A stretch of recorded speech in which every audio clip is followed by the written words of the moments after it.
Welcome back to r/Neighbors from Hell, where people share stories about their crazy neighbors, and if you are new to my channel, please don't forget to subscribe to join our amazing community, and without any further ado, let's dive right into the stories. And the first one is titled Crazy Trespassing Neighbor. Okay, so I bought my first home in February of 2019, everything was awesome at first. And then the problem started. Next door to me lives this 80-year-old woman and her daughter, which I believe is in her 40s but still acts like she is in her 20s. For whatever reason, the daughter thinks she owns half my driveway, so she would constantly drive through my driveway and onto my grass and park her car in my backyard. I finally got tired of it and got a survey done. The surveyor came out and pinned the property, I put up no trespassing signs in my driveway and installed security cameras. I plan on putting up a fence around the property, but we all know how expensive fences can be. One day we got into it pretty good. That same night she decided to park her car in my driveway with two of her shady friends. So I called the police and the police came and wrote them a ticket for trespassing. I was advised to have the car towed if I wanted. I didn't because they moved the car pretty quickly. Ever since then, she mean mugs me whenever she's outside and talks crap about me whenever she has her friends over.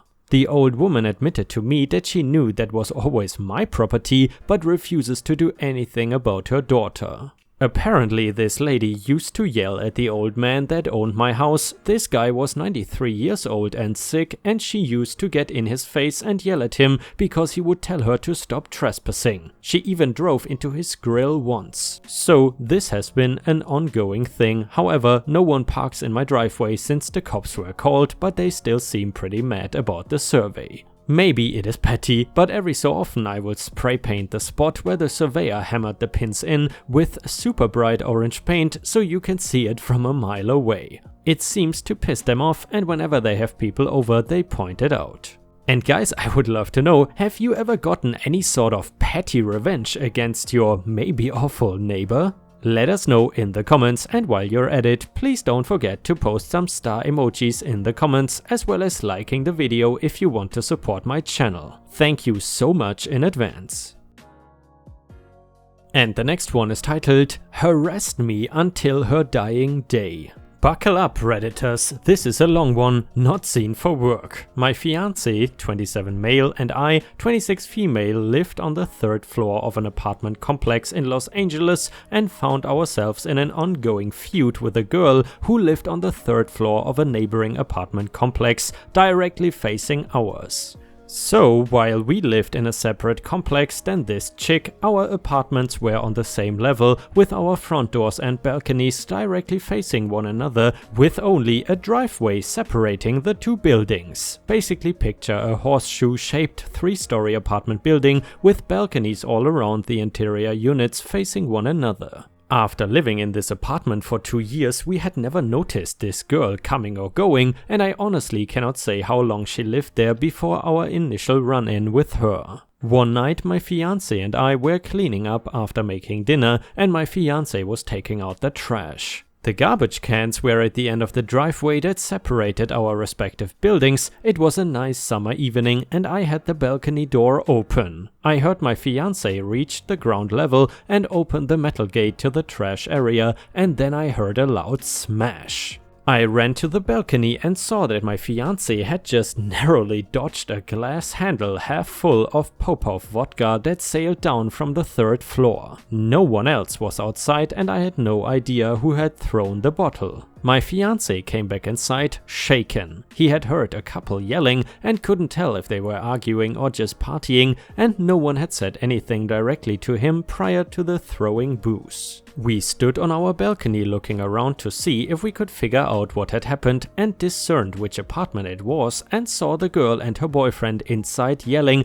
and wildly gesturing. Whether this was celebratory or malicious is still unclear. Despite my pleas against this, my fiance walked out of our apartment complex into theirs up the stairs and approached them. He wanted to make sure this girl was not in danger if she was fighting with her Popov wielding boyfriend, and he was also just downright pissed off. I stood on the balcony watching, ready to hit call with 911 already dialed on my cell phone. Some words were exchanged and we learned that the girl, not the guy, had thrown the bottle, and my fiancé threatened to call the cops and walked back to our apartment to the soundtrack of belligerent yelling. This started a harrowing 6-month journey, and there's not a happy ending. One might assume that since my fiancé had walked right up to their door and threatened to call the cops, that this couple would have a major beef with him. It turns out the boyfriend could not possibly care less about any of it, but the vodka-throwing drunk girl now had a big old problem with me. She had seen me standing on the balcony watching my fiancé confront them, and from that moment on she needed to take every opportunity to verbally attack me. For the next few weeks, every time I would take my dogs out for a walk, come and go from work, take my laundry downstairs to the laundry room or go out on my balcony, she would run out onto her balcony and scream at me. Mostly she would say things along the lines of "fat cow" and "fat ass" and the such. This is not relevant, but I will share that I am 5'4" and 150 pounds, chubby but not obese, and she was rail thin, which I later found out was more related to substances than a fit and healthy lifestyle.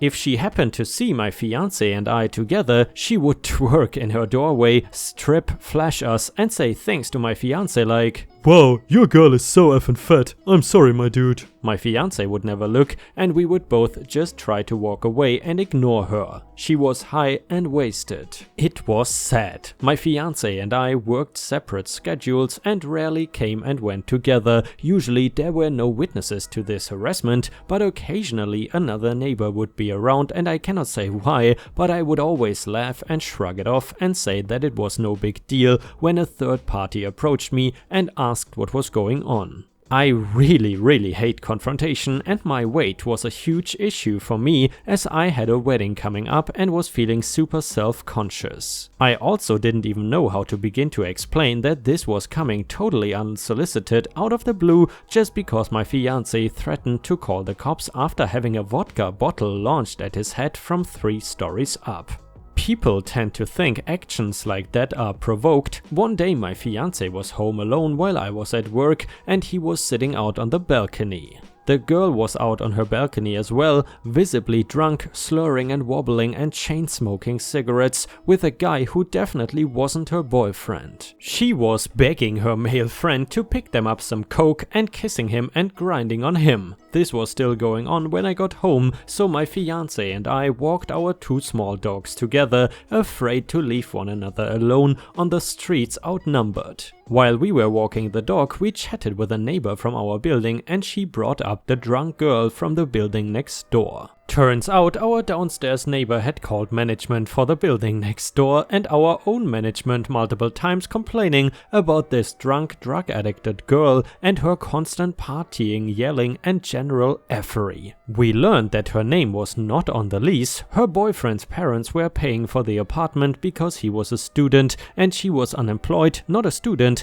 and had caused this dude to be on a final warning from the building. That is when it dawned on me, this woman and I were the exact same height, both had dark hair, both wore bangs in the front and both had small dogs. It dawned on me, she thinks we're the same person. She thinks I'm getting her boyfriend evicted. I thought about trying to explain myself and immediately thought better. She would never A. understand, B. believe me, or more importantly C. give a single damn. But at least I knew why this was happening. We called and filed a complaint of our own and told both management companies of the bottle throwing, excessive noise and harassment. I don't know if our building neighbor was truthful about them being on a final straw or not, but the response we got was, "Call the cops if you're being harassed." The mooing and the insults continued, and one night my husband was working late and I was walking my dogs alone and I ran into her alone in the street. I was preparing to fight and wondering if I could outrun her when she just walked past me without so much as eye contact. I turned around and saw her walk up to her boyfriend and give him a quick kiss and then turn back and shoot me a death glare. So it was probably true that he was the apartment renter and that he had been warned about her behavior and possibly threatened with consequences. Moving forward, I paid close attention and noticed that she never said anything to me while he was with her. She only mooed at me and called me names and made obscene gestures when she was alone or with her friends. One evening I was on my way home from work and my fiancé called wanting to know exactly what streets I was on and told me to call him when I was pulling into our gate. And not to drive into our underground parking until he came to meet me. I did as he asked, wondering how far this really could have escalated. I called him from the front of our building and had to sit in the car while he moved piles of garbage, construction pylons, neighborhood trash cans and all sorts of debris from the driveway so I could get inside our building. She was hunched in the bushes. She had set up a trap so I would have to get out of the car alone in front of a locked gate and try to clear a path to get in. She wanted me out of my car alone in front of my building so she could pop out of the bushes and attack me. This had officially gone too far and we called the cops. They came out and took a report and acknowledged that they had received multiple complaints about her before, and that night I forced my fiancé to show me videos he had taken of her throughout the day leading up to her attempt at entrapment. He was sitting on the balcony alone enjoying his day off, and when she drunk stumbled out of her apartment at 10 AM, he decided to film her. She starts off by trying to flirt with him, saying things like, "Hey, you're actually a really chill dude. Wanna have a beer?" Which escalated to, "Why are you even with her? She's a fat ugly cow. You should be with a girl with a body. You're hot. Come over and I will show you what a girl should look like." Which escalated to her twerking at him, flashing him and continuing on with the, "She better be rich, dude. You better be getting something out of looking at her fat ass every day." When this didn't get any of the reactions she was hoping for, she started threatening. "Hey, if you ever come over here like you did that one time, I will beat your ass.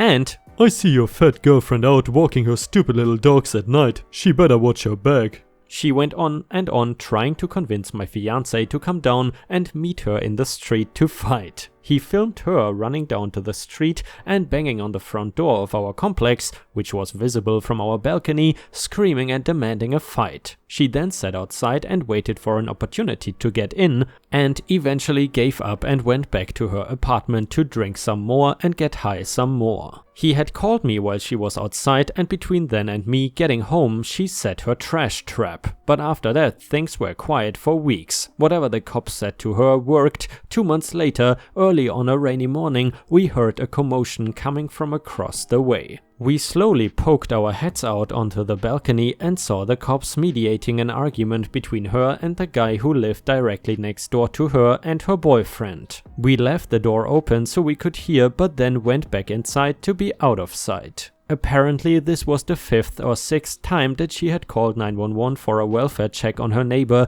telling the police that he might end his own life.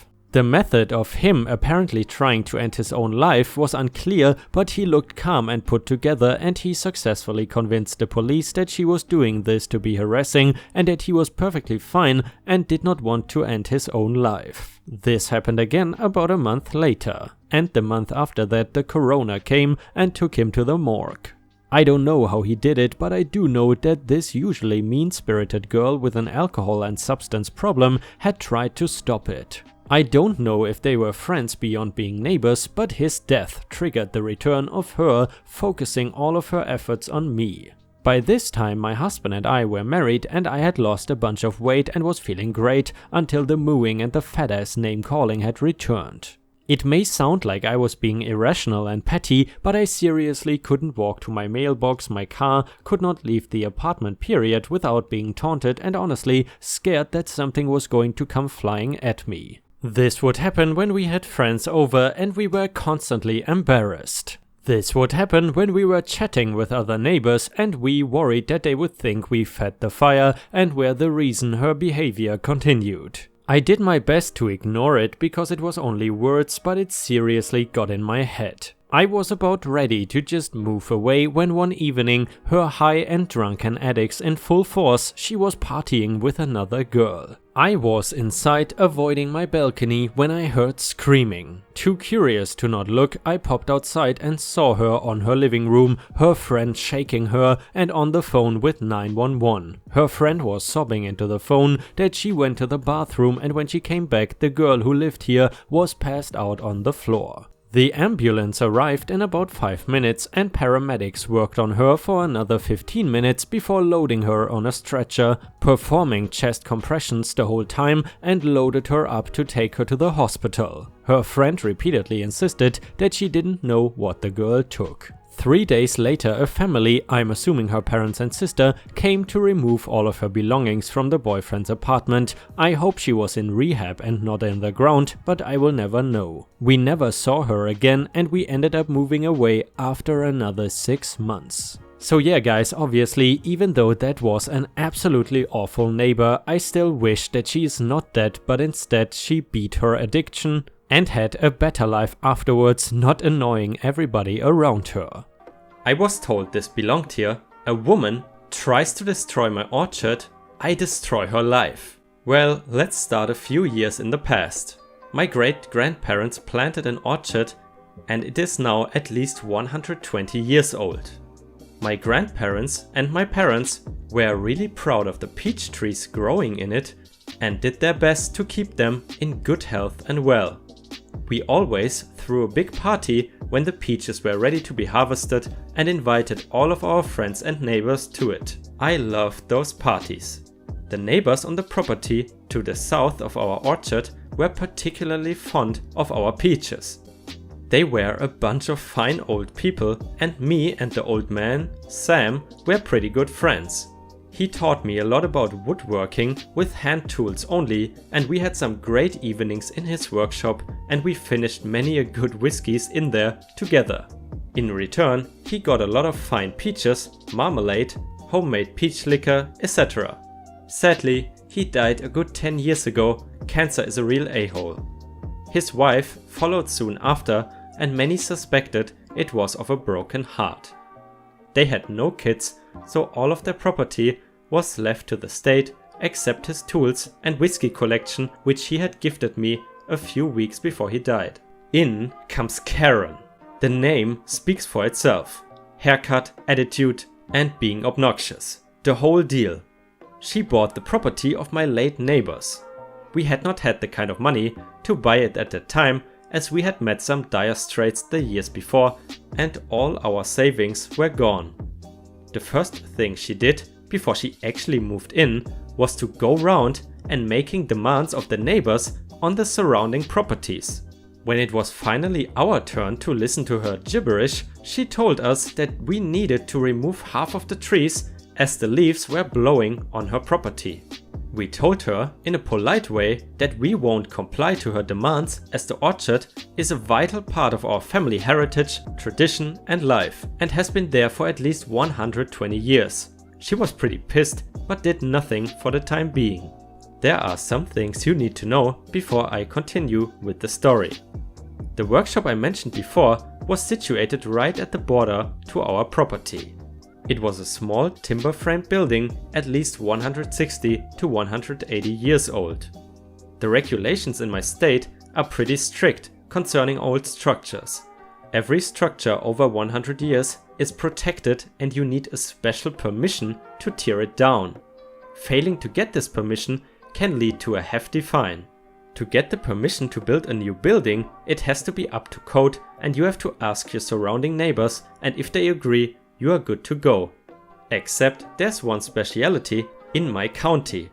You have to keep a certain distance to the border of the property to allow emergency services full access to your property. If one of these requirements is not met, the building is illegal, or at least only partially legal, and can actually be ordered by the court to be torn down. That might come in handy later. So back to my Karen. After our first encounter with her, she did her best to pester the whole neighborhood. She got the neighbor's dog put down because he allegedly attacked her brat. It later turned out she faked the attack and the dog was the sweetest and most innocent dog you could imagine. A Bernese mountain dog, big but a real teddy bear. Anyways, she later got us to stop doing our annual peach parties, as she called the police every time for various reasons. Noise complaints, and we had a band playing there in the afternoon. Arson, we lit a fire in a designated fire pit in the middle of our property. She called the ATF on us, allegedly making moonshine, even though my dad had a license to distill for our own consummation. In short, she was a real pain in the bum, and after 3 years we decided it was not worth it to deal with various officers and law enforcement agencies every time we threw the party, and we decided to quit. After she had reached this goal, she resorted to pestering us to remove the orchard. We did not cave in, and some things started to get really fishy. Somehow, the tires of our trucks got slashed, eggs got thrown on our farmhouse, our cat disappeared and surfaced a few days later in pretty rough condition. It looked like somebody had actually tried to cut his tail off. Don't worry, he healed up completely, but we actually could not prove that she did all that. Then came the day she made her biggest mistake. She had a company come in a sort of secret operation and tear down the old woodworking workshop overnight.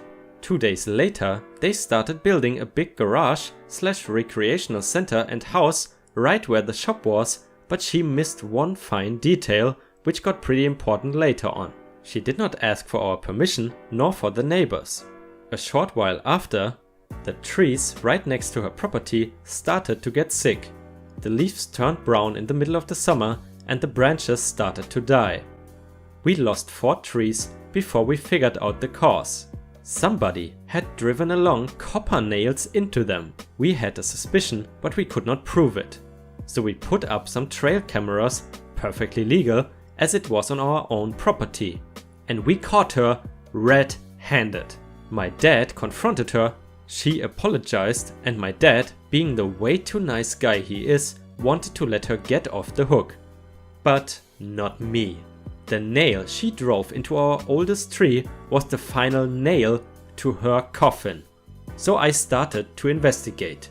I had some friends at the administration of our county and asked them to do some inquiries. It turned out she has not applied for permission to tear down the old shop, nor for permission to build a new building.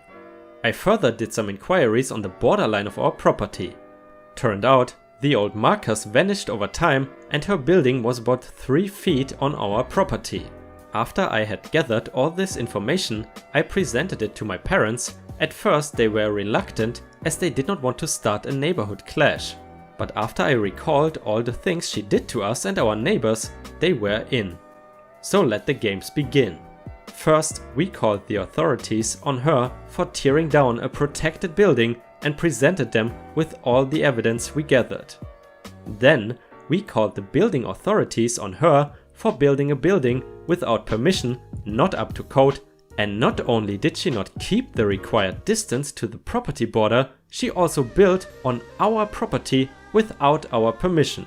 Long story short, it turned out the workshop has not only been protected because of its age, but also because it was a historical landmark which played a vital role in a conflict back in the 1860s.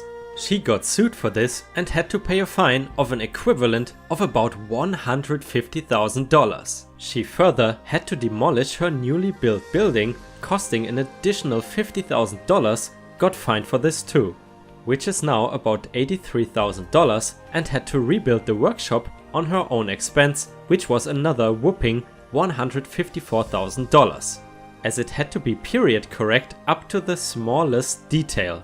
This means it had to be built with the correct materials, with hand tools only, and to the correct dimensions. As you can imagine, paying professionals to build quite a large timber framed building only by hand gets pretty expensive pretty fast. So, all in all, it cost her an equivalent of $437,000 plus further expenses as lawyers, etc. And this caused her to go bankrupt, so she had to sell the property in the end. Which then my parents bought, by the way. Last I heard of her was that she moved back to the big city. And guys, unfortunately, we have already reached the end of the video. I hope you enjoyed today's stories, and if you haven't already, please also go to patreon.com/ripeyoutube, where I upload exclusive Reddit videos starting at just $3 a month. This is a great way to support me in case you are interested, and the chance for me to become independent from YouTube revenue. Thank you so much for watching. Please don't forget to subscribe and like the video, and I hope to see you again tomorrow.